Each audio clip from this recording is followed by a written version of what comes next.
The flipped classroom is a relatively recent innovation in instruction. Here's how it works. Students receive online instruction at home, and then during class, they do what we used to call their homework. That's it in a nutshell. So let's hear more from a teacher and some students about their flipped classroom. The flipped classroom basically is, instead of learning, like having the lecture and stuff at school, you basically go home and do that yourself. You take notes on the topic that's gonna be given that day. And I know our teacher, she has a blog and she tells us what we need to know before class. And then in class, we do a lot of hands-on activities and case studies. I started the flipped classroom about 3 years ago, and it was just a way for me to interact more with the kids. I didn't want to stand and lecture anymore. I wanted to interact with the kids. I wanted to have conversations. I didn't want to be a talking machine at the front of the classroom. So this was a way for me to get in with the kids, talk with them, have fun conversations, make sure they knew the material. And then when they didn't, I had an automatic assessment just by conversations to know they needed more help. There are a variety of advantages to this new concept.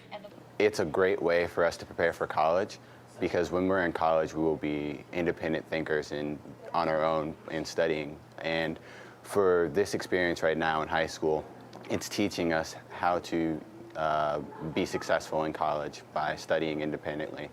I play softball and I used to swim, so there's this, how do I do my homework for this class when I don't go home, I don't have a computer, so I use my phone where I can click on the video, go on YouTube, do all that. I can do it on the bus if I was traveling to a game, just write down my notes, do everything I have to do.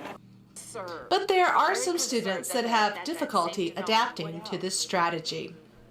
There is going to be a small percentage of students who've been so trained to be spoon-fed the information that they find it very difficult. They want to know every single step of the way. But what do I do now? But what do I do now? And if they've really been good memorizers of information that teachers give them, and they are used to memorizing right back data, then this throws them, because now they're being asked to give a conversation about it, and they're being asked to process and analyze, and that is not easy.